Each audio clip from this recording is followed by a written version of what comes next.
Roads Vival. Conflicting information trails Kaduna Governorship Election Tribunal judgment. My election was upheld, says Ubasani.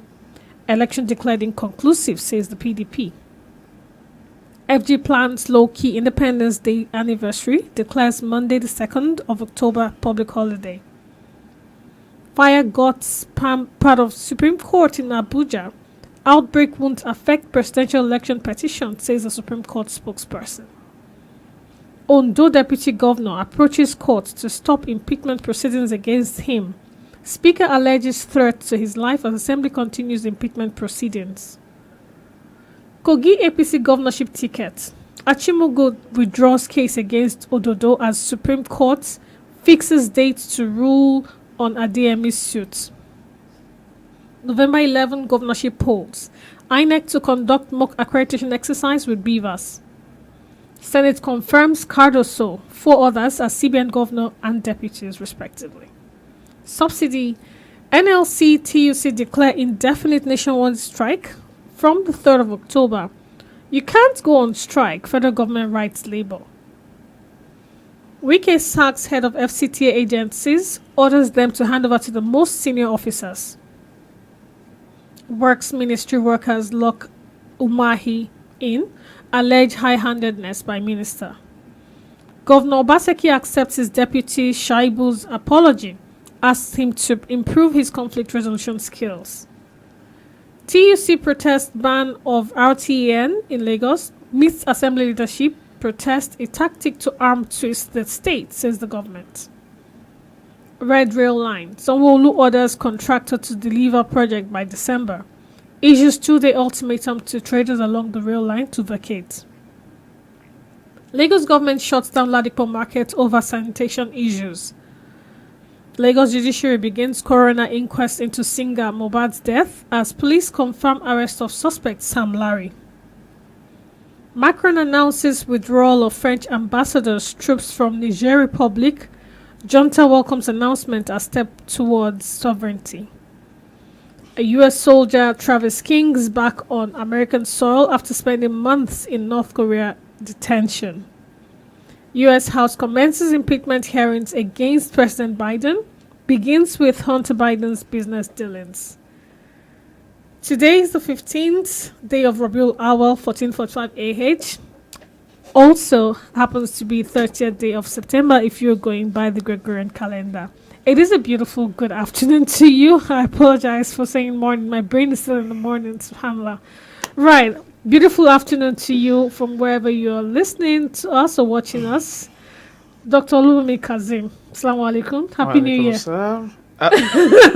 been a while. When I've not seen you for 2 weeks, it's not on 1 year. Okay. Right. Happy Independence anniversary, to Nigeria and Nigerians ahead. Tomorrow is the 1st of October. Yeah. And we'll be 63 as an independent nation. Well, what reverberates in my mind is how far so far as a nation, and 63 years down the line, if I were to be an individual and I've attained that age, the question I'll ask myself is, what have I achieved with my life, and how well am I prepared actually to meet my creator? So for us as a nation, the question we should ask ourselves is 63 years down the line as an independent nation, how far so far Nigeria? Not so far, but far enough, far away from where we started off, far away from slave trade, far away from I know you won't agree with me on a lot of because I'm trying to imagine that. Have we fared better? Does it seem that as an independent nation we fared better than we were under the colonial administration? Yes, there's nothing as sweet as freedom. You see that freedom. Now, if you talk about freedom, see, the truth is, how free are Nigerians? How free are we? How free are we to express ourselves? How free are we to actually demand good governance from our leaders? How free are we to live our lives as individuals when you look at the amount of wealth, natural resources, mineral resources, human resources God has bestowed this nation with? You would ask yourself, how free have we been? And is this where we should be compared to other countries like us that probably we attained independence at the same time? Considering the the resources that we have at our disposal, would we say we have really done well as a nation? I don't think so. We can do better, but I think we've done well. It's not all gloom and doom. Right. So just first things first, let me go straight to, let's get started. What are your expectations on the Independence Day address tomorrow? What should we be expecting? What do we think the president is likely to say to us tomorrow? Well, if anything, I know the president would say yes, they've actually started on the right footing. They have tried to, as much as possible, remove the encumbrances to, investments in Nigeria, and that they are trying as much as possible to free up resources for the government to operate, and that, economically speaking, yes, he knows quite well that he's feeling our pains. I'm expecting that you'd say, yes, I'm feeling your pains. I know that the initial policies might actually, be accompanied with some pains, but then they're part of the sacrifices that we need to, undergo for us to really get the benefit. Just like, a pregnant woman will undergo, the the pains of labor before eventually will savour, that, happiness of delivering a baby and things like that. Now, the question you will look at, and for me, I know the rhetorics will be there, and they'll probably start reading out some figures, probably even in terms of the FARC allocations that we've actually been getting, probably the highest in history and things like that. But you compare that with the value of the naira, the value of what we are actually, the inflation rate, the unemployment rate, the purchasing power of the naira. You look at it that the amount that we're actually fueling our cars, and the cost of food, and so many other things like that. And you're like, see, hey man, we are going through pains. And unfortunately, the political elites who are actually being, taken care of with our own sweat really don't feel our pain.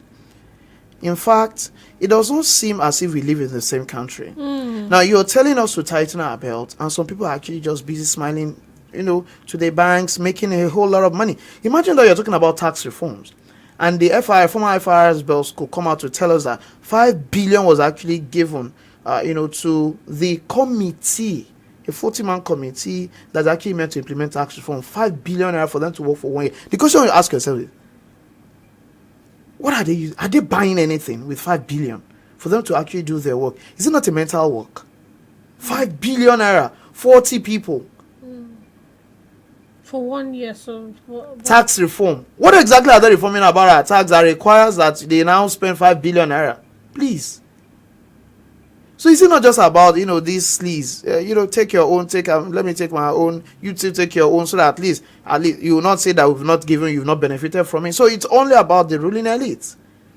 So we need to at the expense of the masses. So I hope that truly the president would be able to address the demands of organized, labor, because of the impending strike. And the Minister of Labor has told us that expect something meaningful from the president's address. So just give the president, don't worry, the president would address everything. Okay. That's the assurances they are being given, and all that you're doing is, as far as I'm concerned, preaching to labor. Okay. When you have nothing on ground to offer. Right, I want to talk to two brothers, and they're brothers because they're neighbors. I want us to put a case of Ondo State drama with Edo State. Similar drama going. Yes, now trying to deal with the deputy governors. Yes, incidentally, so in the case of Edo State, Obaseki has accepted his deputy's apology. Hopefully, that at what cost? Okay, at what? At the cost of the ambition of the deputy. Yes. Should a deputy's ambition be tied to, so to say, loyalty to the governor? And what do we call loyalty? This is a democracy, for goodness sake. This is not a military rule. This is not a monarchy. And the governor is actually ruling as if he's an emperor. And at the end of the year, I have come out, I have accepted his apology, and I hope that his apology is actually true. It has actually, his attitude, his utterances have really given me a whole lot of things. But as a Christian that I am, I would forgive, since he has come out to seek forgiveness. I'm like, oh, goodness. Okay. So see, the truth is, we really need to actually redefine our democracy. such that there will be specified roles assigned to the offices of the deputy governor and that of the probably vice chairman and that of the vice president. Because I'm trying to say, sorry, the way we treat, especially for the deputy governor, it's just like a spare tire. In fact, a spare tire is even more useful than our deputy governors. The way we treat them. Okay. And I think for me, if anybody would say come and be a deputy governor, probably except for those at least let it be on record that I was also a deputy governor and probably I'll benefit the perks of offices. Beyond that, seriously, or probably you now look at that and you start praying maybe my governor should just die so that I can also become a governor. Because apart from that, see, the deputy governors, we treat them as if they are non-entities, they are non-existent. And that for me, it's, in fact, sometimes you would see that some commissioners are even more powerful and even more useful. Even a chief of staff to the governor will be more useful and more powerful than that of a deputy governor. And these are people that actually share the joint ticket when it comes to that office during election. So I think that beyond this way by which almost every governor is trying to find a way to boot out his deputy and just replace at will, we should try as much as possible for us to really assign some specific duties so that at the end of the day, there are constitutionally assigned roles to a governor, that are constitutionally assigned roles to a deputy governor. The way a governor can just say, deputy governor, get out of government house. I will come and deposit you and dump you in one office, wherever I want, or even if I don't even want you to come to office, I don't want you to attend the executive council meeting and things like that. All these things should actually stop. Are we truly practicing democracy, or we are only practicing allow me interject? And my question is, when you mentioned truncating the ambition of the deputy governor in Ondo State, in Edo State, I beg your pardon. Now, are we saying that his ambition what if it's a situation where the ambition is aggressive and it's to the detriment of the state's goals and ambitions? All right. Now, the truth of the matter... I'm just playing the devil's advocate. Now, what if... Now, if on that basis, then I think there are constitutional, means by which we can actually address that. Then number two is also the fact that, you see, all this is, it's a case of every governor wants to say, I will be the one that will determine who would succeed me. Okay. And that is, central to all these issues that we are having. Okay. A governor saying that this is who I want to succeed me, or this is where I want the next governor to come from. Okay. And for a deputy governor who feels that at least I have actually worked with you for almost 8 years. So I can actually I should also, and constitutionally, I think apart from, constitutionally, nothing should stop me from, testing the waters and test my acceptability to the people. That's one. Then number two is also the fact that if I have worked with you as a deputy governor, I have deputized you, and you think that I really did well, does that not give me an insider experience of how the government runs? And if truly we have worked together, it means in the best position to actually continue with the legacies that we actually did together.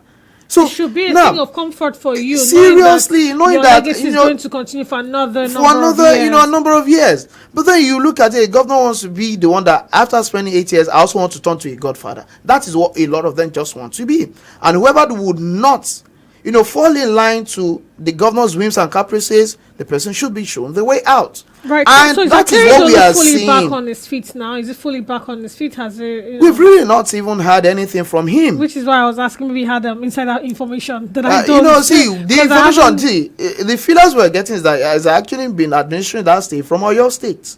Is Ibadan residents. Yes. And that in itself is something that we should look at, constitutionally speaking. But then, who will take this up? The same people that should take it up are the ones. The ones now trying to, on the deputy governor. God bless you. Yeah. So you look at it and like, by the time the truth of the matter is we have actually turned the House of Assembly to, another arm of the executive government, arm of government. And that is what is operating at the level of the states. And that's why you would even look at it that even the legislators of this state House of Assembly themselves would oppose legislative autonomy during constitutional amendment process. Don't you think that something is actually wrong with them? That you would oppose your own autonomy, that you would oppose the autonomy of local government, and you call yourself the representatives of the people. All of you are actually representing one local government or the other. But then what do we see? It's a case of it is whatever the governor wants that the assembly must want.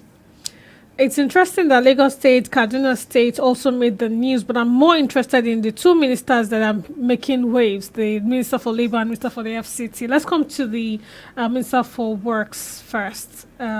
Works, I not Labour. Works and FCT. I was trying to look at what exactly has Simon Long done. No. I meant Works, Umahi. Okay, You know, so there are several sides. Well, there's supposed to be two sides to the coin, but the feelers I've been getting from social media and a few news outlets is that there are multiple dimensions to this. So what do they mean by high-handedness? He gets to the office and resumption time is past, way past resumption time, hour plus or even 2 hours. I understand 8 o'clock, and then 10 o'clock he locks out whoever had not assumed their duty posts, and in turn they turn around and they lock him in.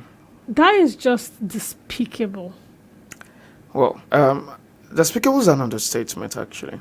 And if you are to look at it critically, it shows that we're actually trying to defend indiscipline.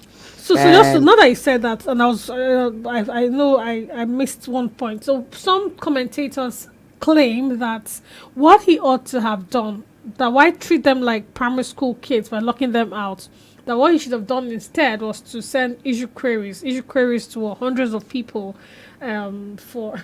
The truth is, the time it will take him to actually go through or treat those queries, he would have done so many other things. That's number one. Then number two is the fact that, see, in the civil service, it's not easy to get people sacked. Very true. And that characteristic of the civil service, that permanence, which is one of the characteristics of civil service, is what is actually making a whole lot of people to actually behave that way. And if you're to look at it critically, you're talking about the fact that these are the people that would say that they are the professionals, so to say, in the ministries. Now, the professionals are the one behaving unprofessionally. And unfortunately, someone will claim that, yes, we are labor leaders, we are union leaders in this ministry. And the minister has been doing that, like, for goodness sake. After all, he should have told us, he should not have. I'm like, are you trying to justify this wrong behavior? But unfortunately, that is what we get in a society where the abnormal has become the normal. And at the end of the day, because I am trying to look at it, now you have the labor leaders, so to say, they will not be able to rein in their members. But when it comes to probably trying to demand from government, then you see them shouting, their voice hoarse.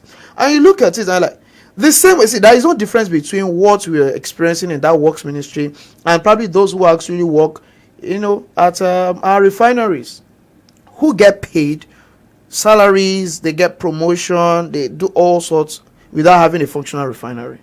It's the same. Yeah. So it's the same set of people that, after all, see, the truth is, a lot of them got that job probably by connections, by political slots. Typical. So at the end of the day, they feel like nobody can actually take us away from here. My godfather that brought me here is see, it's actually, see, I'm using the slot of my community. So it is my community that is being represented here, so nobody can take me away from here. So it's that mentality. And I think that the government itself, through the office of the head of service, really needs to actually come up with tangible measures to actually deal with this level of indiscipline that you actually see operating at the level of ministry. So, in your opinion, it's a case what has happened now is, I think for me, the way the government will handle it will tell us a lot. It will send a signal to because at the end of the day, imagine that you now decide that you turn the ball around and decide to now lock. Okay, since the minister locked you out, then it's like, okay, you lock him in so that he will not be able to move out when he's done with his assignment. Yeah. And that was what eventually happened. They have to apologize to them. Yes. And they claim that he's also using consultants for their work. And you're like, for which work? The work that you're doing, the work that you are unable to do, that you actually fail to turn up to work to do, and you claim consultant. See, if ordinarily we would want to fault the minister for using consultants for the jobs of people that official government has employed to undertake such assignment and for which they are getting paid. Now, with this kind of action, will it not justify the use of consultants, the outsourcing such assignments? Because at the end of the day, look at it. If outsourcing it will actually deliver, it will be cheaper in the long run, and at the end of the day, will also even be productive and efficient. Yeah. Then why not? Yeah. And that is why you look at it. With such an attitude, is it something that you can ever probably see in the private sector? Because at the end of the day, see, let me tell you, it's just like me get, it's just like me. That's yes, now it's just like me getting to the bank, and at 8 o'clock, you want to say, you know, don't you know that was traffic? That's why you are unable to withdraw your money. No, it's just like you getting to your bank and you needed money urgently, and the person that ought to, you know, open the gate and get the whole place settled is telling you that, you know, that was traffic. So right. And Wike is sacking the head of the FCT agencies. He has asked them to hand over to the most senior officers in those agencies. What do you make of that? And no, for me, it was a welcome development to the extent that I feel that he may even reassign some of those people. So as a matter of, first of all of you just exit. Let me take a look at all these agencies and what you're doing. And then the ones that... but is there a better way? Could he have done an appraisal first before sacking them en masse? Are there other ways he could have approached it? Because so I'm thinking of it from multiple angles. That's you throwing families into hunger, strife, because automatically you let them go, you sack them. That's meal tickets pulled, isn't it? Now, for me,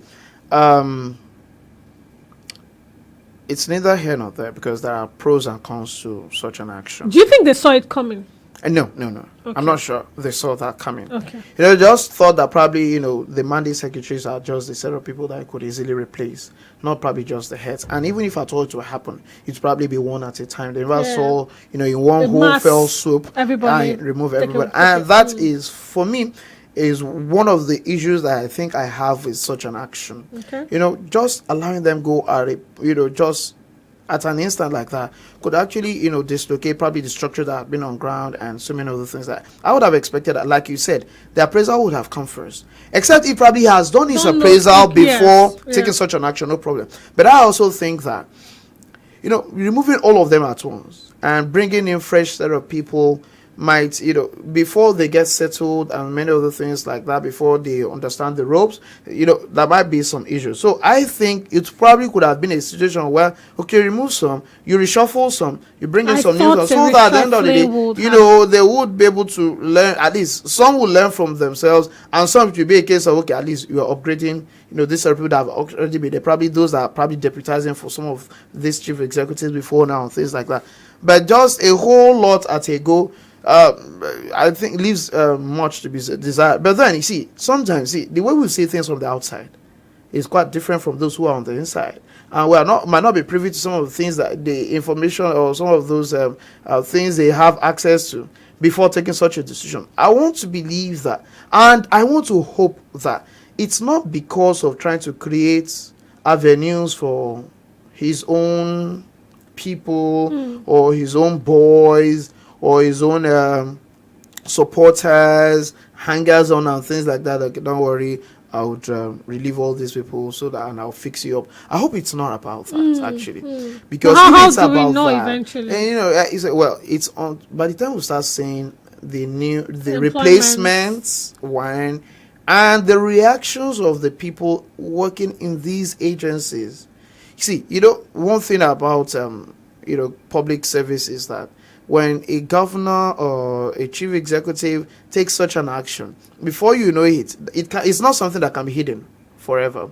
Some people, before you know it, and in these days of social media, you just hear that this particular person was so and so, just brought from, imagine probably, just brought this one from Rivers State to come and become someone here in Abuja without any experience, not even understanding the nature of this particular agency or what function it performs and how it relates with every other thing within the FCT and so many other things like that. So, like, okay, now one of the new mandate secretaries that has just been appointed, he said he's a son of a former governor somewhere that was just brought to become mandate secretary in Abuja. No, these are issues. If he has the competency in terms of his CV, then we can't complain, can we? Well, we might not be able to complain, yeah, but then well, you might say, yes. We preach one Nigeria. It's something that we also need to be a bit circumspect.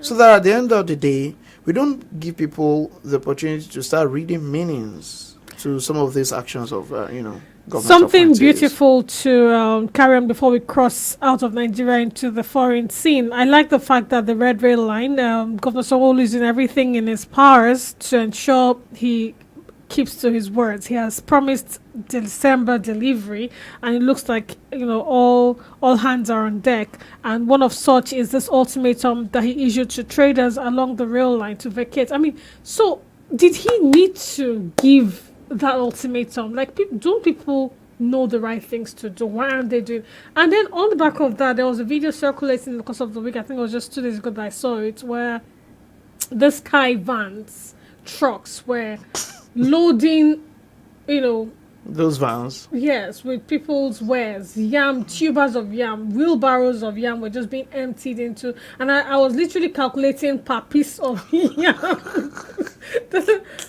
Like, so what happens to those things when Kai moves them? What happens to them? Do they confiscate them? Do they eventually, That's confiscation already. so, like, do they share it amongst themselves? Do they It's for Kai auction to it? actually. They don't auction. Okay. I have never seen Kai auction such. Okay. So I think it's for the chief executive to actually come out to tell us what happens they to do. those things, those items. Yeah. Because a lot of times. Last when I So, saw the baskets. now, one way or the other, as much as some people might want to, if we want to be sentimental, would say, oh, after all, that's the means of livelihood of people and things like that. But then, on a second look, we're actually permitting lawlessness. No, it's not even just lawlessness. It's when I tell someone about The these people, impunity with which. it's the danger, the See, waiting danger, the catastrophe waiting to happen with all those roadside. But the reality is, a lot of times, those people pay to stay where they are. Government is fingered in this. That's See, the pain. they cannot claim ignorance of the fact that they have their boys there. Be it state government, be it local government. Although most times the local government are the most, suspect in this area. They are the ones. Let me tell you, even truck pushers, those Mirua boys that sell water in jerry cans, they pay on a daily basis. The wheelbarrow guys that move things on the Let me Mount tell Hope you, road, yes, they pay. Yes, I've seen them being They stopped. pay. They get see. They Tickets. issue you tickets. Yes, yes. Those that sell phone accessories and push it on the wheelbarrows round the streets, they pay. At the end of the day, you tell us that you want to actually eradicate street trading, when what you are doing is actually encouraging them. And the next thing is those people say, after all, they are collecting money from us, so you cannot tell us not to stay here. So it's a function of, do we really want people to obey the law, or we are only trying to do this just to show that we are doing something? A call for show. I hope it's not a call for show thing. And for the traders, see, let me tell you, in this Nigeria, especially this Lagos, the level of lawlessness is until you actually take drastic actions. Yeah. See, people would not obey. Even despite the governor's order, let me tell Yes, you. I was just going to say this. See, despite that order, will expire and at the end of the day, see, that is when you will now see, if you now see Kai officers go there, then we'll start. They now say, Governor Sanwo-Olu, we voted you. You never told us this is what you use in, compensating us. Is this what we are getting as reward for voting you? We will not start appealing to sentiments, as if the rail line is the market.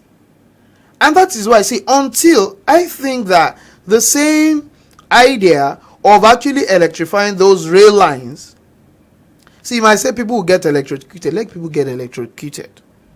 By the time one person, suffers, because the government has actually been doing a lot of awareness, announcement, They don't have go near these and that. jingles, These trains, flyers. because it will be electric, Yes. coaches, and they will run electricity, they do this, so don't move there, don't cross, don't. See, government will put barricades and people will go and tear They down. pull them down. Now they down want the to barricades. erect fences, because I read So, that. yeah, all so- the barricades keep being keep going down. Let me tell you, by the time you even put those metallic barricades, those who are doing condemn, they come, those panel beaters, those that sell those scraps, so metallic scraps, will come, they cut it with machine. You know that, see, ordinary hand cannot do yes, this. it's a A welding machine that is actually used in cutting this. They come, they cut it, and they go and sell. So, as much as we are doing that, I think we also need to look at even those places where they sell to.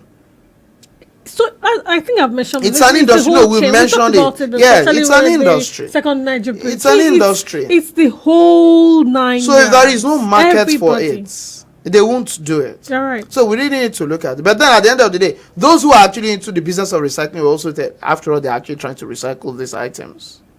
So we really need to actually, get a balance in all of this. But then we need to discourage traders from going there. And everything the government needs to do to ensure that these people don't even have access to actually come and sell there is something they must work on. And probably sometimes we actually need to start outsourcing facility management. That has been, it's long overdue. That's what we need. See, Long government overdue. does Get not have the this capacity. PPP to Yeah, go it's a into that. PPP thing. They will deliver. They will deliver, They will and because deliver. there are performance metrics upon which the agreement can be They don't sustained. deliver, you move on You to the move next on person. to next person. So by the time they know that, this is not automatic. It's a termed agreement. Agreement. You For the deliver, next 6 months, yes. on the basis that you're able to meet up with some of these Then we things, then extend the contracts. Yeah. I agree with you. A quick last touch before we exit Nigeria is this the shutdown of Ladipo market over sanitation issues. How many more markets need to go down before the message is clear?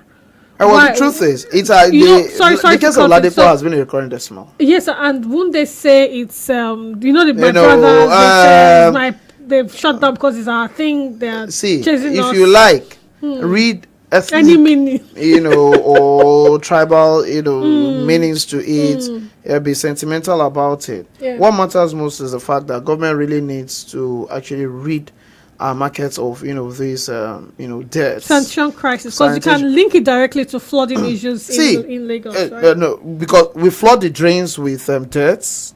Apart from that, if people get sick, if there is an epidemic, you also blame the It's a strain government on our and health things like that. Yeah, facility, we don't have enough doctors, we don't have enough health facilities to actually take care of the population of Lagos. And at the end of the day, our actions really compound the situation that we have on ground. And at the end of the day, it's something that we really need to look at critically and say that, is this how we actually want to continue to live our lives? Is this what we want to continue doing? So I think that for us as a people, what we really need to do, government really needs to let that go around. See, if you pick 100 markets in Lagos, hardly would you have 95 that will not be found culpable. And at this juncture, I think the states also probably needs to start introducing fines to local councils who are meant to directly regulate activities of these markets. Okay. Because let me tell you, whatever you see, they will tell you the local government people come here to collect money. Then again, the question would also look at, what of Loma?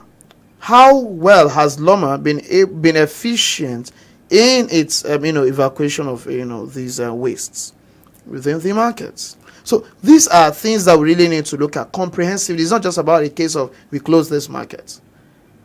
It's about the fact that what mechanism can we put in place to ensure that this thing gets done. So all things being equal, what I hear you say is carry on this exercise and expand it across boards. Expand it. Let's see. Then let us have this interagency collaboration, the intergovernmental collaboration, the state and the local government working together. The LOMA working with the heads of the markets, with Ministry of Environment and everybody all together. So that at the end of the day, by the time we actually fashion, see, there was a time that even in this market, we have the market leaders themselves, including some of these the foreigners who actually that's their base. You cannot take that away from them. They even appointed monitors among themselves, because during Ambode something like that happened. So eventually, the terms of reopening of the market was that they would appoint their own monitors who would go around, collect fees to actually pack these waste, to dispose them properly.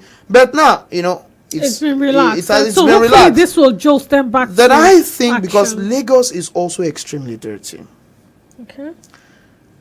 Although a lot of people, they will tell you constitutionally, this idea of sanitation exercise, this monthly sanitation exercise, infringement on human rights, infringes on human rights. But then I think there is a need for us to actually strengthen the environmental sanitation, monitoring units of the Okay. local government.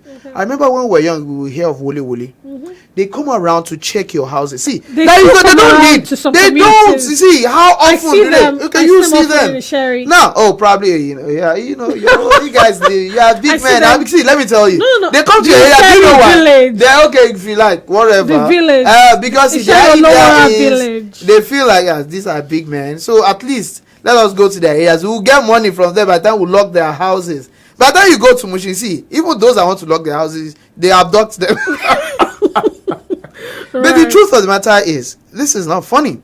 In reality, it's a case of we don't need anybody to police you. The government does not even need probably to say that nobody should move within this number of hours, because even when it was on, if there was no monitoring, see, the hours will just pass. What do boys do? They just go out on the street and they start playing football. So at the end of it, they just shut down the economy for 3 hours without achieving anything. It's a case of, okay, there is no need for anyone to police you whether you're cleaning your house or not, or don't move. No. It's a case of the moment they come to your house and they find this dirt, they snap it, they issue you a particular notice that say you have actually flouted this particular instruction. On that basis, this is your fine, and you have the next 7 days to offset that payment, or you actually want to contest this, there is a mobile court, so contest it. If not, in fact, for you contesting it, if you are found guilty, you pay more. No.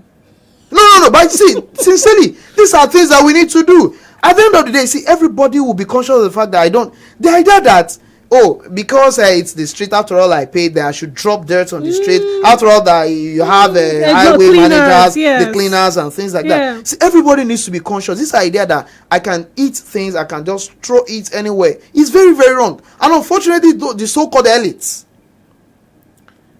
they are the ones that perpetrate this most. You can see that because they from their cars on the road, and very, very terrible. Right. And probably I think the same way Lagos State government is actually trying to regulate this situation where you cannot just park at some points.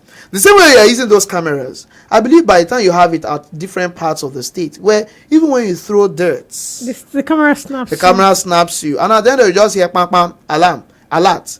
You have flouted this law, 20,000 naira.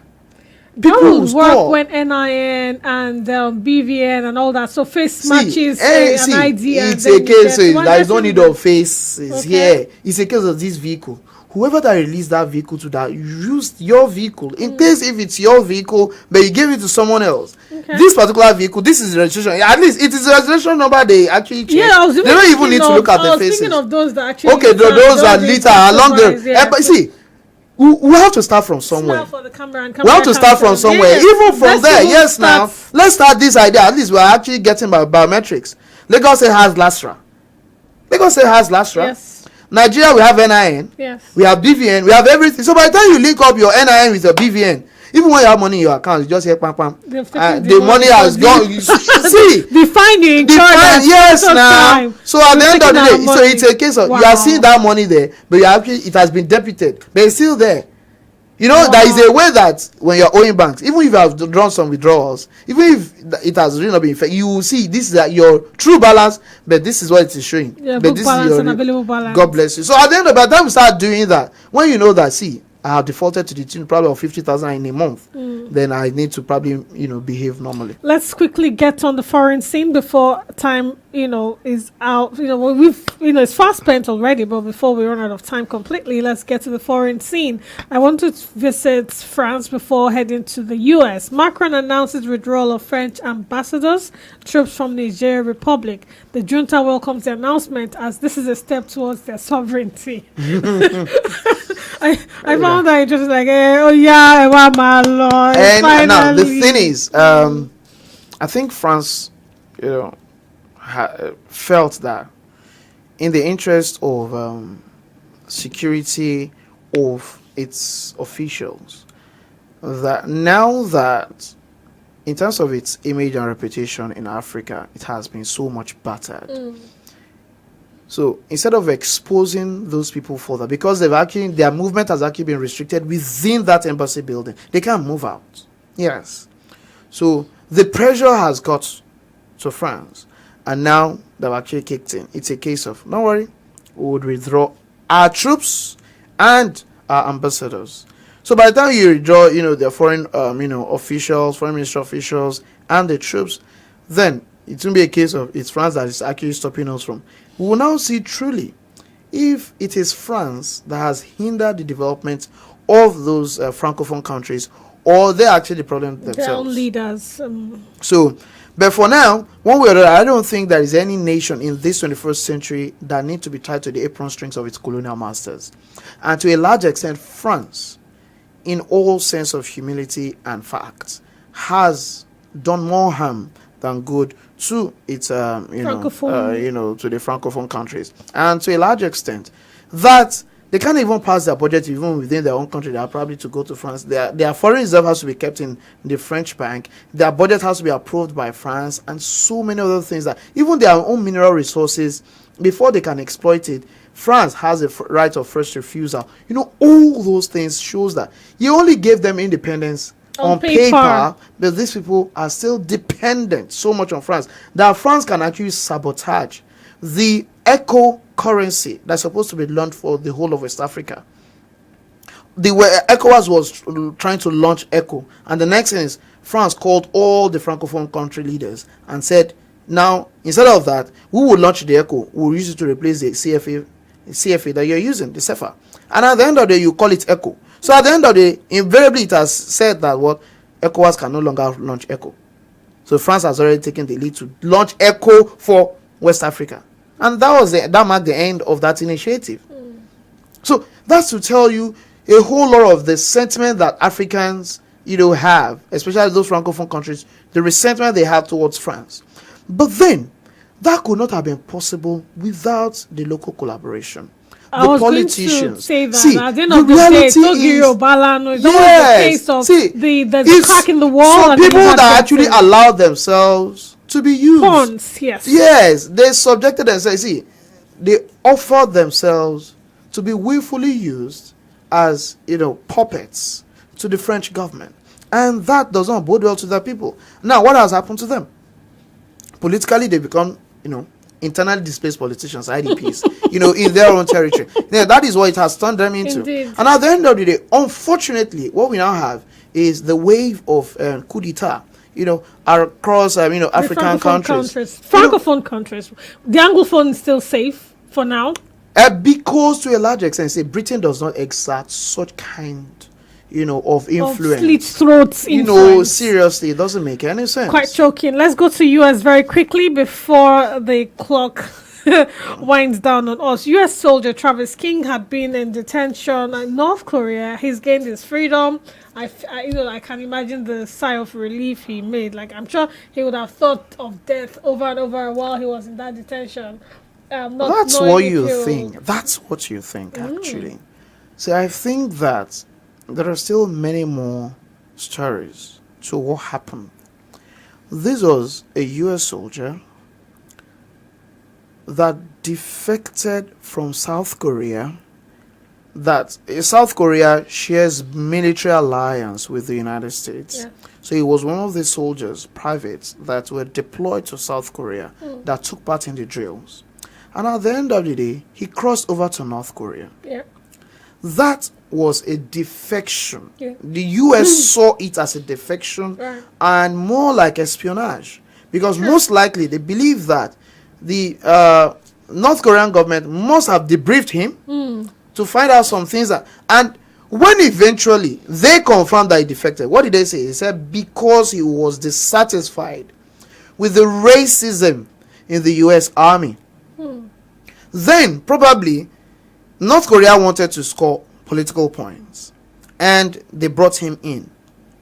But bringing him in, are we sure it was not also an idea of the United States probably gather some intelligence about North Korea? Do we know? We don't know.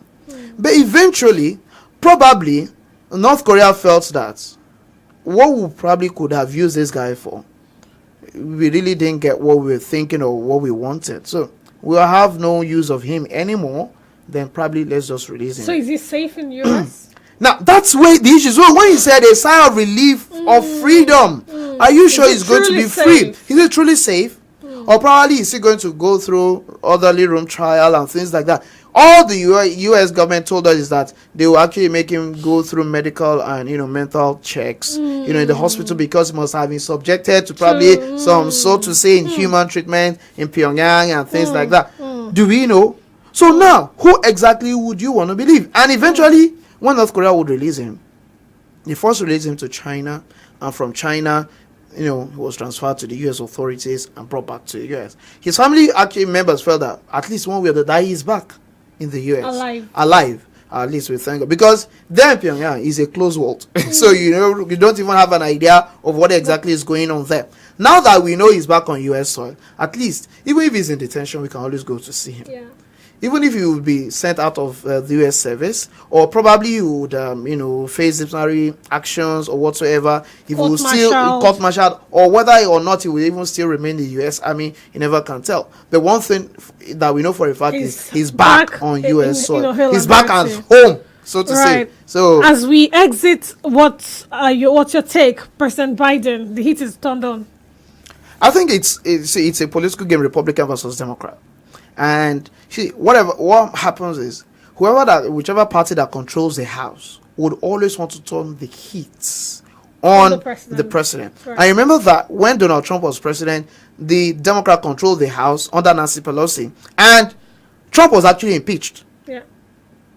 But he was not removed from office. Yeah. So I think that they also want to pay back President Biden in his own coin. Paying back the Democrats in their own coin. That at the end of the day, too, at least we have a ground upon which we can say, as a president, you're also benefiting from the business transactions of your son. Your family is benefiting from it.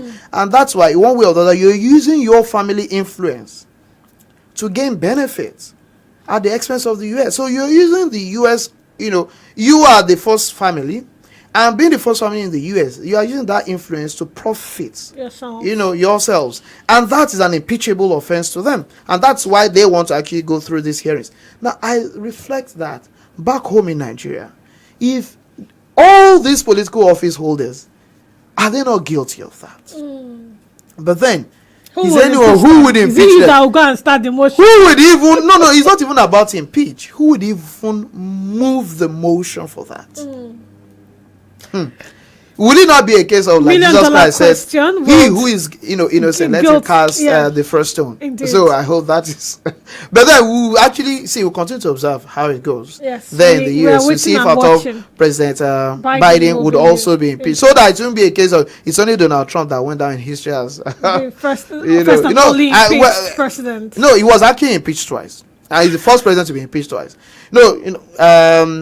What's his name? Bill Clinton was also impeached, but was not removed from office for Monica Lewinsky's case. So, let's see how this would go. Actually. Right, that's how far we can go on the show today. I'm sure it's been enlightening for you. This might be the only time you catch up on the news. So why not lock in the same time with us next week? Based on 1 p.m. to 2 p.m. is the time to lock in for your news review. Dr. OLUBUNMI, thank you so much for coming through. It's a pleasure to be here. A happy Independence anniversary to Nigeria. Happy Independence. Let's watch out for the president broadcast at 7 a.m. tomorrow. Right. And let's hope that his speech would actually meet our expectations and would really represent our interests as far as the nation is concerned. Indeed. Thank you so much for tuning in. We'll see you next week, inshallah.